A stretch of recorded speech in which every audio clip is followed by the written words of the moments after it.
Hello guys, so today we will continue chapter Feast of the Dead. So let's start from where we left in last video. First bring the money, पहले पैसे लेके आओ. तो वो जो grocer है वो बड़े लड़के से कहता है कि पहले पैसे लेके आओ, then you can take the goods. फिर जो ग्रोसरी है वो तुम लेके जा सकते हो. जो गुलनाज हैं उनके घर पे खाने को कुछ भी नहीं है और वो अपने बड़े लड़के को ग्रोसरी की जो दुकान है, ग्रोसरी शॉप पे वहाँ पे भेजती हैं. अब उसके पास कुछ पैसे हैं नहीं, तो वो ऑर्डर करता है 1 pound of rice, 1 pound of floor and 1 pound of potatoes. तो वो एक पाउंड राइस, फ्लोर और पटैटो है वो ऑर्डर करता है और वो जेब में अपने पॉकेट के अंदर इस तरीके से हाथ डाल के खड़ा हो जाता है कि जैसे वो अपने पैसे निकाल रहा हो जेब पॉकेट से. और जब वो सामान देता है ग्रोसर, तो वो कहता है कि oh I seem to have forgotten at home, कि मैं पैसे तो घर पे ही भूल गया. आई हैड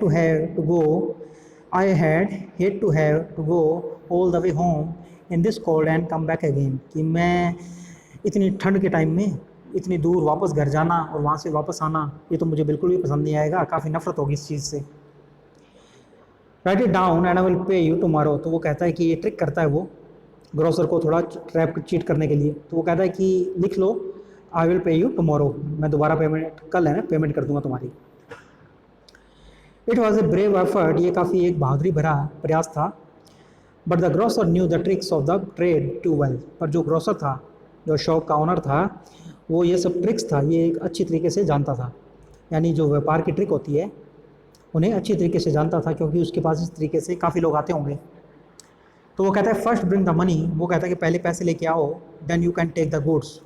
फिर जो गुड्स हैं, जो वस्तुएं हैं तुम लेके जा सकते हो, जो भी थिंग्स हैं, यानी राइस, पोटैटोज वगैरह. You have become so thin, someone who has money at home doesn't get so thin.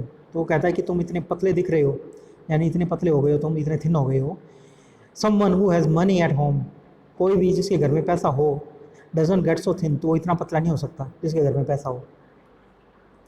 तो यहाँ पे इसकी चोरी पे है वो पकड़ी गई है, यहाँ की इसकी जो ट्रिक है. तो द बॉय हरिड आउट, तो वो लड़का है वो जल्दी से बाहर निकल जाता है. Embarrassed to have his life found out. अब वो काफ़ी अम्बेरस है, यानी शर्मिंदा है वो कि उसका जो झूठ था वो पकड़ा गया. He found the iciness of the street more unbearable than he had before he enter the store. तब उसे बाहर की जो ठंड है गली की, स्ट्रीट की, वो अब उससे बर्दाश्त नहीं हो रही और उससे और भी ज़्यादा ठंड लग रही है, जितनी उसे जब वो दुकान में आया था बाहर से तब नहीं लग रही थी. अब उसे और भी ज़्यादा सर्दी लग रही है. तो जो जो आइसीनेस है गली की, यानी काफ़ी जो ठंड है, वो उसे अनबेरेबल लग रही है, यानी बर्दाश्त से बाहर है.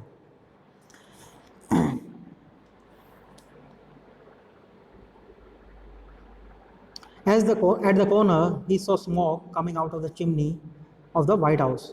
और कॉर्नर पे जो वाइट हाउस है उसकी चिमनी से उसको स्मोक बाहर आता हुआ या धुआं बाहर आता हुआ दिखाई देता है.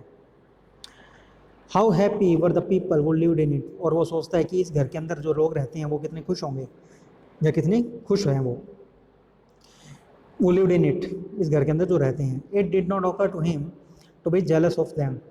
तो ये उसके अंदर इस तरीके से भाव नहीं आया कि वो उनसे जेलस हो या उनसे कोई जेलिसी की, जो वाइट हाउस में लोग रहते हैं उनसे कोई जेलिसी की फीलिंग नहीं आई उसके ऊपर या कोई ईर्ष्या नहीं हुई उसे. He had only admiration for those people who had given him the best meal of his life. उसके मन में या उसके हार्ट में बस उन लोगों के लिए तारीफ़ ही थी जिन्होंने उसे उसके जीवन का सबसे अच्छा खाना खिलाया था.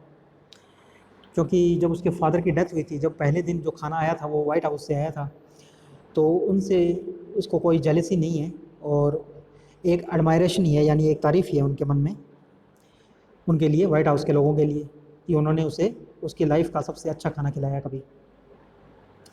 ही walked home as fast as he could. तो वो जितना तेज़ी से चल सकता था घर की तरफ उतना तेज़ी से वो चला. हिज टीथ चैटरिंग, उसके दांत थे वो बज रहे थे. काफ़ी ठंड हो तो उस टाइम में दांत हैं वो किटकिटाने लग जाते हैं, तो इसके जो टीथ हैं वो भी बजने लग गए, इस तरीके से चैटरिंग करने लग गए. There was no need to say anything to his mother and brother. जब वो घर पहुंचा तो उसको अपनी मदर और उसके जो ब्रदर है, छोटा भाई है उसका, उनको कुछ भी कहने की उसे ज़रूरत नहीं पड़ी. His empty hands told his their own story. उसके जो खाली हाथ थे उन्होंने सारी कहानी अपने आप ही बता दी. ही टुक ऑफ हिज क्लॉथ्स, उसने अपने जो कपड़े थे वो उतारे. जो कोट वगैरह उसने पहन रखा था। And went to his bed and when he spoke, और वो अपने बेड के अंदर चला गया। व्हेन ही स्पोक, और जब वो बोला, ही सेड, तो उसने कहा, आई एम कोल्ड, कि मुझे सर्दी लग गई, मुझे सर्दी लग गई, यानी मैं कोल्ड हूँ। The blanket rose and fell on his trembling body, अब जो कंबल था वो ऊपर उठा और उसके जो ट्रम्बलिंग बॉडी यानी उसकी जो कांपती हुई हिलती हुई बॉडी थी, trembling means shaking with fear या शेकिंग विद फीवर, कोई बुखार हो या डर लगे या किसी भी तरीके से बॉडी जब शेक करती है तो ट्रम्बलिंग हो रही थी उसकी बॉडी, और उसके ऊपर जो कंबल था वो गिर गया, उसकी जो कांपती हुई बॉडी थी। Gulnaz piled on him whatever he could find, तो गुलनाज की ने उसके ऊपर सब कुछ उठा दिया जो भी उसके पास था, यानी जो भी कंबल वगैरह कुछ भी था, तो वो अपने सर्दी लग रहे हुए बच्चे था उसके ऊपर रज़ाई वगैरह सब कुछ उसने उड़ा दिया।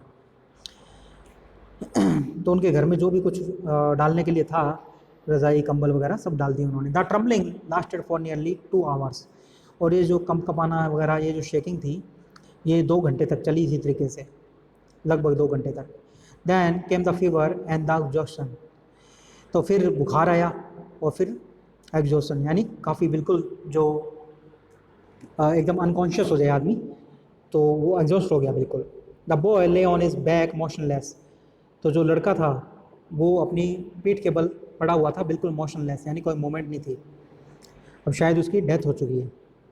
हिज आई स्टेयरिंग वेकेंटली, अब उसकी आंखें थी वो देख रही थी बिल्कुल वेकेंटली यानी ब्लैंक में, तो बिल्कुल ब्लैंक थी उसकी eyes.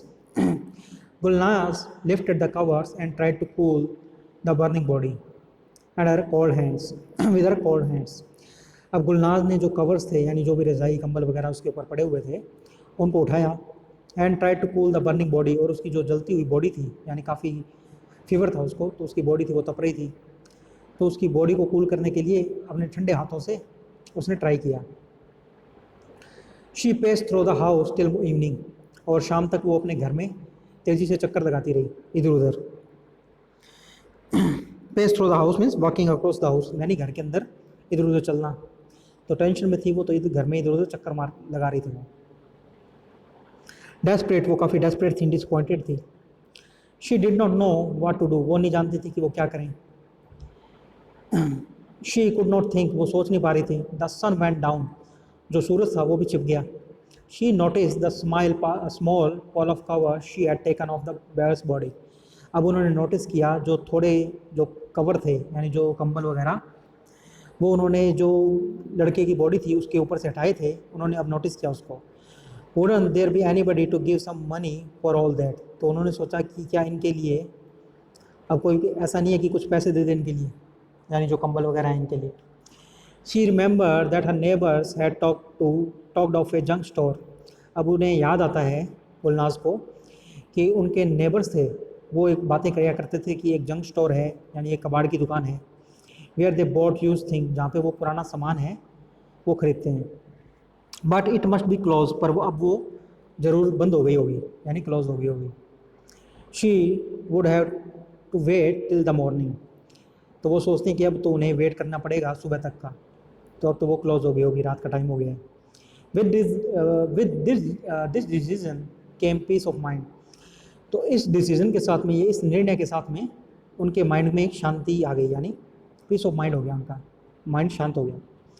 And she stop pacing, और उन्होंने जो घर के अंदर चलना था वो बंद कर दिया। And set down by her son's bed side, और जो उनका बेटे का बेड साइड था वहाँ पे वो बैठ गई, यानी किनारे पर बैठ गई वो, जहाँ पे उनका जो बेटा था वो था। द बॉयज़ फीवर इंक्रीज, तो जो लड़का था उसकी जो बुखार थी, फीवर था उसका, वो काफ़ी बढ़ गया था। शी सेट स्टेयरिंग मोशनलेस, तो गुलनाज है वो वहाँ पर बैठी रही और वो देखती रही मोशनलेस, यानी बिना किसी हरकत के, बिना किसी मोमेंट के। The younger boy could not sleep for hunger, जो छोटे वाला बेटा था younger boy could not sleep for hunger, तो उसे भूख लगी हुई थी, तो खाली पेट था वो, तो वो भी नहीं सो पा रहा था। ही टू वॉज वॉचिंग, वो भी देख रहा था। हिज आइज ओपन, उसकी आंखें खुली हुई थी। The sick boy moaned slowly and tossed and turn in his fever, जो बीमार लड़का था यानी जो बड़े वाला लड़का था बीमार, वो मौन कर रहा था, यानी वो दर्द के अंदर करा रहा था, आवाज़ कर रहा था वो धीरे धीरे, तो उसको फीवर था तो वो हल्की हल्की आवाज़ कर रहा था, कराई कर रहा था, वो मौन कर रहा था। And tossed and turn in his favour, और टॉस कर रहा था, वो टॉस होता है मतलब इधर उधर पलटना। तो उसको बुखार था, उसको एंशियस था, वो बेचैनी थी, तो वो बार बार अपने जो पलट रहा था इधर उधर बुखार के अंदर, फीवर के अंदर। ही चीक्स वर बर्निंग, उसके जो गाल थे वो जल रहे थे, काफ़ी गर्म थे उसके गाल। And he talked in delirium, और वो डिलीरियम के अंदर बातें कर रहा था। डिलीरियम होता है इंसैनिटी। तो इतना ज़्यादा उसको फीवर था, तो उसका जो माइंड था वो काम करना बंद कर चुका था, और वो बस बड़बड़ा रहा था कुछ पागलपन के अंदर, यानी इंसैनिटी के अंदर, डिलीरियम में। तो वो जो बीमार बेटा है वो कुछ बोल रहा है इस तरीके से। The younger one set up in his bed and asked in a voice audible only to his mother. अब जो छोटा बेटा था, set up in his bed, वो अपने बेड के ऊपर उठ के बैठ गया। And asked in a voice audible only to his mother, और उसने बिल्कुल धीमी सी आवाज़ में कहा, जो कि बस उसकी जो मदर हैं, गुलनाज हैं, सिर्फ वही सुन सकती थी। Mother, will my brother die? उसने कहा कि मदर, क्या मेरा जो भाई है वो मर जाएगा? She shivered as if touched by a cold wind on her skin. Shivered means होता है कांप जाना।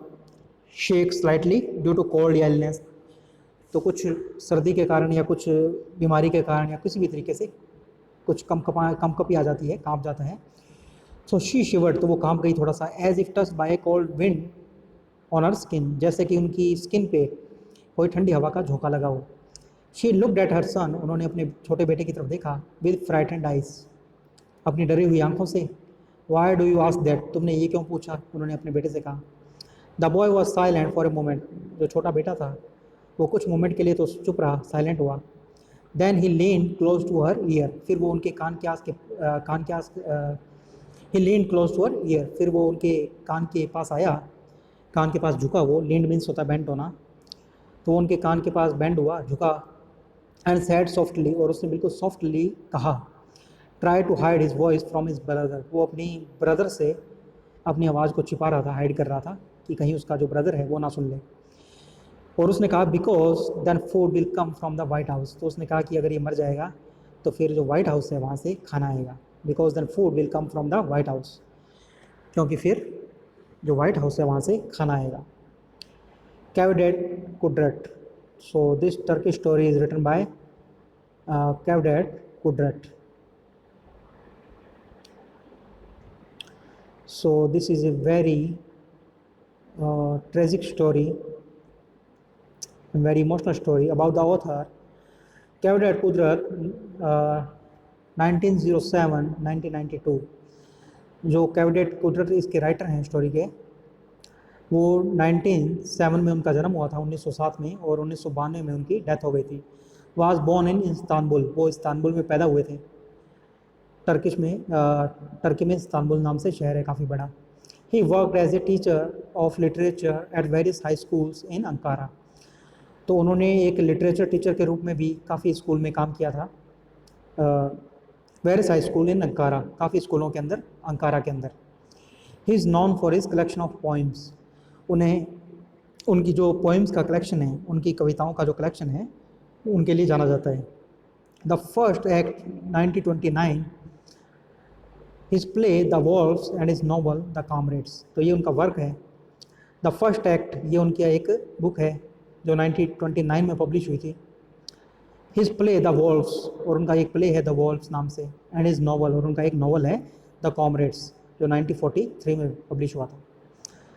About the story, Dursun Aga the sole bread winner of a poor Turkish family passes away. So ये story को एक छोटा सा उसका समरी दी हुई है कि दर्शन आगा, जो अकेला फूड प्रोवाइड करने वाला था, bread winner of poor Turkish family, उसकी डेथ हो जाती है। In accordance with the Muslim customs, और जो मुस्लिम कस्टम्स हैं उसके हिसाब से food arrive from the morning family from wealthy neighbours. तो मुस्लिम ये कस्टम्स है कि जो वेल्थी नेबर्स होते हैं उनके घर से खाना आता है, जिनके घर में शौक होता है उनके घर के लिए। After a few days the food stops coming, तो कुछ दिनों के बाद जो खाना आना है वो बंद हो जाता है।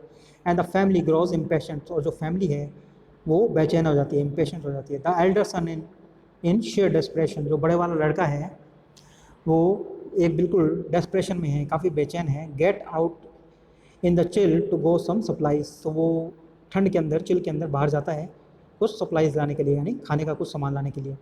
The grocer spurns all attempts made by the boy to obtain the supplies on credit.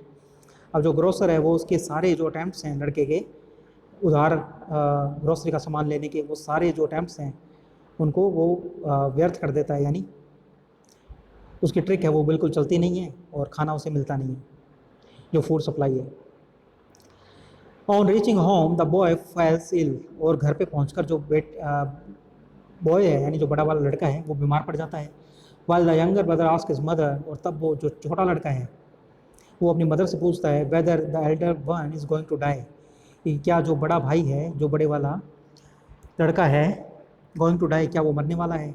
दस paving the way for the food, तो इस तरीके से खाने के लिए जो उनकी एकदम किनारे तक आ गई है उनकी जो दशा है, यानी इतनी ज़्यादा वो भूख से पीड़ित हैं। Coming again from neighbours houses, तो इस तरीके से देख रहे हैं कि अगर बड़े वाला जो लड़का है उसकी डेथ हो जाएगी तो जो नेबर्स के घर हैं, यानी जो पड़ोसी हैं उनके घर हैं, उनसे खाना आएगा उनके लिए। तो ये काफ़ी एक ट्रेजिक एंडिंग है इसकी, और काफ़ी एक ट्रेजिक स्टोरी थी ये।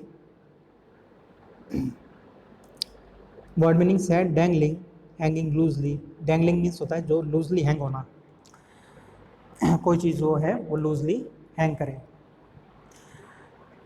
तो जो दर्शन आगा हैं वो पानी लेने के लिए जाते थे, तो वो एक पोल था उनके पास जिनके दोनों ओर वो बकेट हैं, कुछ पॉट वगैरह बांधते थे और उस पर वो जो पॉट थे वो डैंगलिंग करते थे। Bereaved means sad because of death of someone close, तो कोई नज़दीकी है उसकी डेथ हो जाए तो उसके लिए यूज़ किया जाता है bereaved. Lima beans edible pale green beans having large flat seeds, तो एक लाइमा बीन्स एक खाने की बीन्स हैं, वो पेल ग्रीन बीन्स होती हैं यानी फीके ग्रीन कलर की होती हैं, काफ़ी बड़ी लार्ज। बैकएंड मीन्स किसी को इशारा करना हाथ से। So made a just with the hand asking somebody to come near, किसी को हाथ से या किसी तरीके से इशारा करना पास आने के लिए। ट्रेमलिंग शेकिंग, ट्रेमलिंग मीन्स होता है शेक करना। Of the body due to fear, तो डर से कांपना मीन्स ट्रेमलिंग करना। Shiver means shook slightly because of the cold और इलनेस, यानी कोल्ड के कारण या कोई बीमारी के कारण थोड़ा कंपकपी आना या हिलना मीन्स शिवरिंग। क्वेश्चन देखते हैं हम इसके। Question number 1, Dursun Aga's entire capital consisted of water cans, तो दर्शन आगा है उनकी जो पूरी कैपिटल थी यानी उनकी जो सारी संपत्ति थी उसका बस वो यही थी कि वाटर कैंस कितने थे उनके पास, 3, 2, 4 या 5, तो उनके पास 2 वाटर कैंस थे। आंसर इज बी 2, उनके पास 2 वाटर कैंस थे। Question number 2, the elder boy asked the grocer to give him a pound of, तो एल्डर ब्रदर है जो एल्डर बॉय है बड़े वाला लड़का, उसने ग्रोसर से 1-1 पाउंड कुछ मांगा था, तो वो क्या था, राइस फ्लोर पोटैटोज या सब कुछ, तो राइस फ्लोर और पोटैटोज ऑल ऑफ दीज मांगे थे उसने, तो answer is D all of these. The older boys lasted for an hour and A half और मोर, तो जो बड़े लड़का है जो ओल्डर बॉयज़ हैं उसकी क्या चीज़ है जो लास्ट की 1 घंटे के लिए एंड हाफ और मोर, यानी 1 या आधे घंटे के लिए, उसके भी आगे। ट्रम्बलिंग फीवर स्ट्रेचिंग हंगर, तो ये हमने अभी चैप्टर के अंदर पढ़ा था कि उसकी जो ट्रम्बलिंग थी आंसर इज ए, सो उसकी ट्रम्बलिंग थी वो लगभग 1 आध घंटे तक लास्ट की, यानी वो उसकी जो कंपकपी थी वो 1 आध घंटे तक चली इस तरीके से। So answer of question number 1 is B, answer of question number 2 is D, and answer of question number 3 is A. The younger boy felt that after his brother's death the food will again come from, जो छोटा लड़का है उसने ऐसा feel किया कि after his brothers death, जब उसके भाई की डेथ हो जाएगी, the food will again come from, तो खाना दोबारा आएगा कहाँ से, द ग्रीन हाउस से, ग्रोसर से, वाइट हाउस से या लैंडलॉर्ड से। द वाइट हाउस, तो पहली बार जब वो जो खाना आया था, इतना डिलीशियस खाना था जो इन्होंने अपनी लाइफ में फर्स्ट टाइम खाया था, वो वाइट हाउस से आया था। सो आंसर इज सी, छोटे वाले लड़के ने सोचा कि इसके ब्रदर की जब डेथ हो जाएगी तो जो खाना आएगा वो वाइट हाउस से आएगा। ट्रू फॉल्स देखने इसके। Question number 1, Dursun Aga had no source of livelihood, so Dursun Aga थे, क्या उनके पास अपना जीवन यापन करने का या लाइवलीहुड चलाने का कोई भी सोर्स नहीं था? तो ये फॉल्स है। वो पानी लाने का काम किया करते थे, तो उनका लाइवलीहुड का यानी उनका ये रोज़गार था, उनका ये वर्क था, तो ये फॉल्स है। Question number 2, Gulnaz refuse to accept the food coming from neighbours. Gulnaz ने जो नेबर्स से फूड आ रहा था उसको एक्सेप्ट करने से रिफ्यूज़ कर लिया था, ये भी फॉल्स है, क्योंकि उन्होंने जो व्हाइट हाउस से फूड आया था और जो दूसरे नेबर से फूड आया था उसको एक्सेप्ट किया था और उसको खाया था। Question number 3, Dursun's family had no money to buy goods from the market. Dursun की जो फैमिली है उनके पास कोई पैसा नहीं था कि वो बाज़ार से कुछ गुड्स वगैरह खरीद पाएँ। सो ये ट्रू है, उनके पास कोई पैसे नहीं थे। जो ओल्डर ब्रदर था वो ग्रोसर की शॉप पे गया था और खाली हाथ वापस लौट आया था। The older boy's coat was made of fur. जो बड़े लड़के का कोट था वो फर से बना हुआ था, यानी अच्छा कोट था, तो ये फॉल्स है। जो बड़े वाले लड़के का कोट था वो बिल्कुल टैटर्ड था, यानी फटा पुराना था, वॉर्न आउट था, ये फॉल्स है। The younger boy did not go to the shopkeeper. जो छोटा लड़का था वो शॉपकीपर के पास नहीं गया था, तो ये ट्रू है। छोटा लड़का शॉपकीपर के पास नहीं गया था, बड़े वाला लड़का गया था। सो ये होमवर्क आपको करना है। So from here we will continue in next video.